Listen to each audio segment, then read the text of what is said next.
एक दिन सुबोध आरती से बोला, आरती, वैसे मुझे हक तो नहीं है, लेकिन अगर तुम मुझे अपना मानती हो तो एक बात बताओ कि तुम सविता का सामना क्यों नहीं करना चाहती?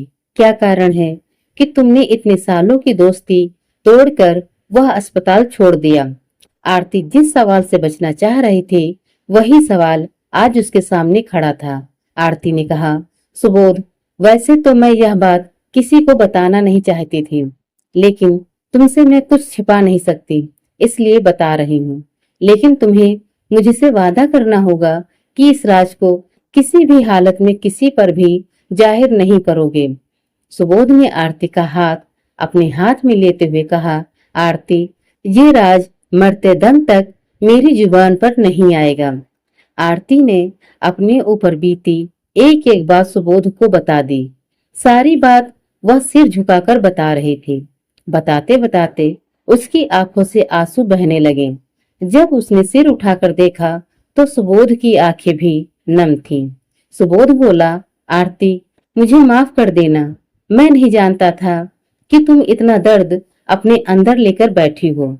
आरती ने सुबोध से कहा, मैं इस शहर से कहीं दूर जाना चाहती हूँ, जिससे सविता कभी भी मुझे ढूंढ न सके। सुबोध ने आरती से कहा, आरती, मैं तुम्हारी नौकरी के लिए कहीं बात करता हूँ। मेरी कई अस्पतालों में अच्छी जान पहचान है। मैंने तुम्हारे लिए कई अस्पतालों में बात की है, जिनमें से कहीं ना कहीं तुम्हारी नौकरी पक्की हो जाएगी। लेकिन नए शहर में अकेले कैसे रहोगी? यह सुनकर आरती कुछ देर चुप बैठी रही, फिर बोली, सुबोध, बहुत से लोगों के सहारे मैं यहाँ तक पहुंची हूँ, लेकिन अब अपने दम पर दुनिया का मुकाबला करना चाहती हूँ। जो होगा देखा जाएगा। वहां भी तुम्हारे जैसे अच्छे लोग मिल जाएंगे। यह सुनकर सुबोध हंसने लगा, फिर बोला, मेरे जैसे क्या? अगर तुम कहो तो मैं ही साथ में चलता हूँ। आरती ने गंभीर होते हुए कहा, नहीं, मैं ऐसा सोच भी नहीं सकती। पहले भी एक बार मेरे कारण तुम्हारी नौकरी जा चुकी है। अब की बार ऐसा हुआ तो मैं अपने आप को कभी माफ नहीं कर पाऊंगी। सुबोध चुप रह गया। सुबोध मन ही मन आरती को चाहने लगा था, लेकिन यह बात वह अपने मुंह से कह नहीं पा रहा था। अब जब आरती नए शहर में जा रही थी, तो उसे समझ नहीं आ रहा था कि बात को आगे कैसे बढ़ाएं। इसी तरह कुछ दिन बीत जाते हैं। एक दिन सुबोध आरती के घर आता है। आरती, तुम्हें परसों एक अस्पताल में जाना है। मैंने बात कर ली है, बस तुम मिल आओ। नौकरी तो पक्की है, लेकिन सैलरी इतनी ही मिलेगी। आरती बहुत खुश होती है। सुबोध, तुमने मेरे लिए जो किया है वह मैं कभी भूल नहीं सकती। एक एहसान और कर दो मेरे लिए, तुम भी मेरे साथ चलो। वहां सब इंतजाम देख लेना, फिर वापस आ जाना। यह सुनकर सुबोध ने कहा, ये सब कहने की जरूरत नहीं थी। मैं तुम्हें अकेले थोड़ी ही भेज रहा था, मैं भी साथ चलूंगा। अगर नौकरी पक्की हो गई तो वहीं रहने की जगह ढूंढ लेंगे। यह सुनकर आरती बहुत खुश हुई, लेकिन सुबोध उदास बैठा था। उसे उदास देखकर आरती ने पूछा, अपनी परेशानी में इतना उलझ जाती हूँ कि दूसरे के बारे में कुछ सोचते ही नहीं।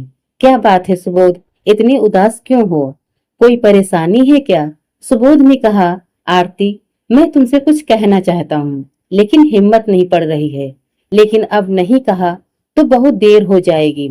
आरती ने पूछा, क्या बात है? सुबोध, बोलो, हमारे बीच में डर कहाँ से आ गया? मैंने अपने बारे में सब कुछ बता दिया है। तुम भी अपने मन में कुछ मत रखो, कहो क्या कहना चाहते हो। सुबोध ने डरते डरते कहा, आरती, मैं तुमसे प्यार करता हूँ। ये बात मैं मन में रखे हुए था, लेकिन जब तुम्हारे जाने का समय आ गया तो अब मैं अपने आप को रोक नहीं पाया। यह सुनकर आरती का चेहरा पीला पड़ गया। वह अवाक होकर सुबोध की शक्ल देख रही थी। उसकी आंखें नम हो गई थीं। आरती बहुत देर तक खामोश बैठी रही।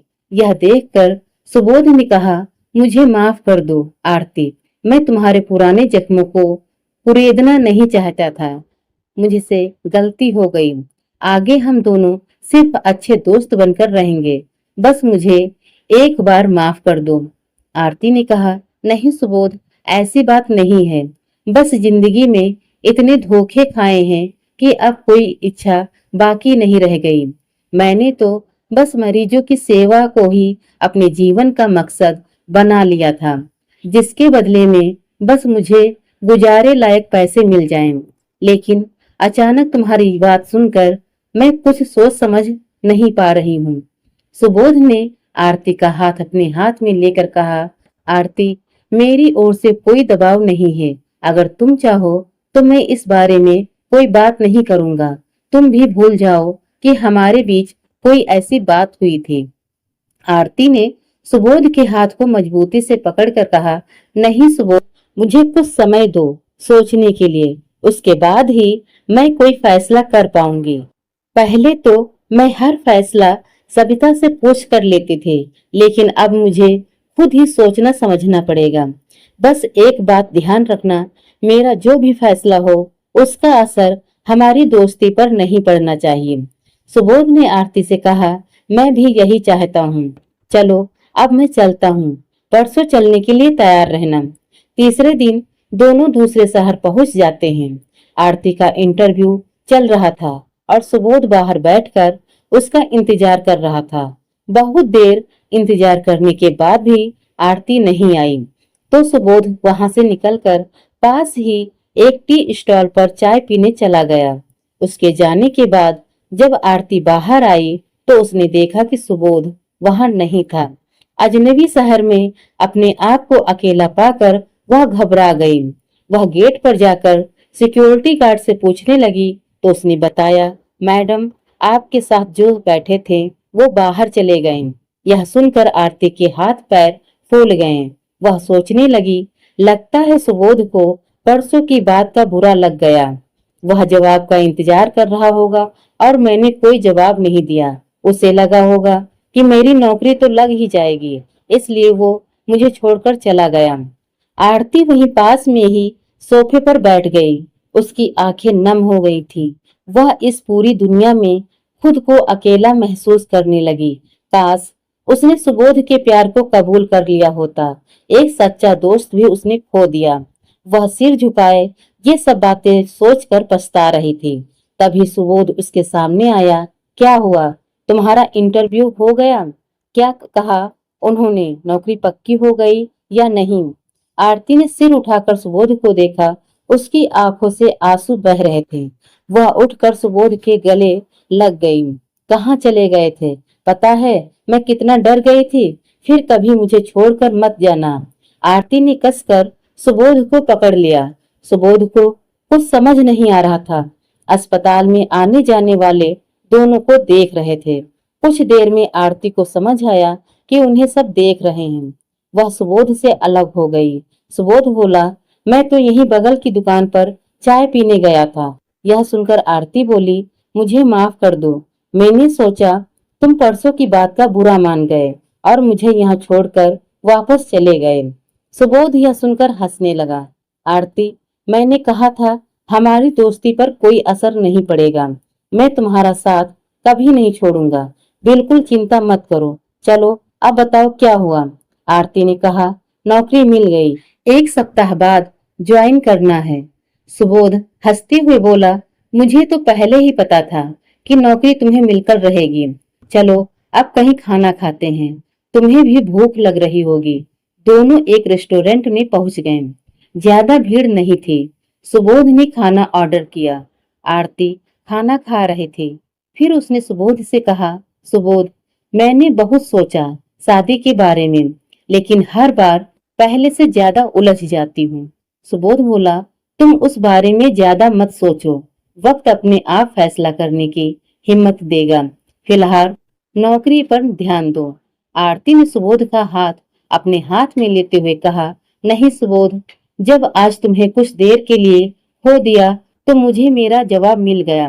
मैं तुमसे शादी करने के लिए तैयार हूँ। यह सुनकर सुबोध बहुत खुश हुआ। दोनों ने खुशी खुशी खाना खाया।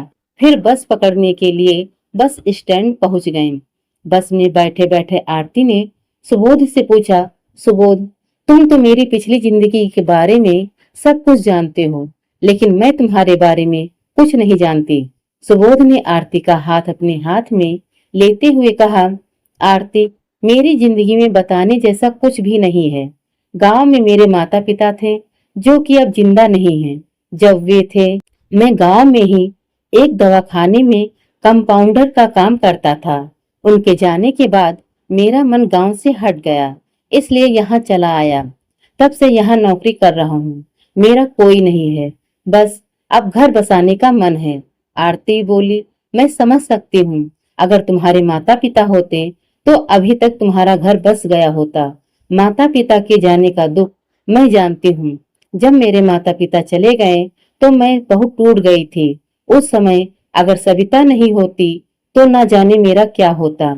दोनों इसी तरह बातें करते करते घर पहुंच गए।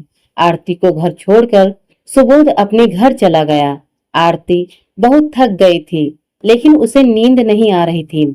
आज जिंदगी का सबसे बड़ा फैसला उसने लिया था। काश आज सविता उसके साथ होती। लेकिन फिर उसने सोचा, किसी का भी साथ हमेशा नहीं रहता। क्या पता यही सब किस्मत में लिखा हो। आगे की जिंदगी सुबोध के सहारे ही कटनी थी। सब कुछ किस्मत पर छोड़कर भविष्य के सपने देखते देखते कब आरती की आंख लग गई उसे पता भी नहीं चला। शेष आगे।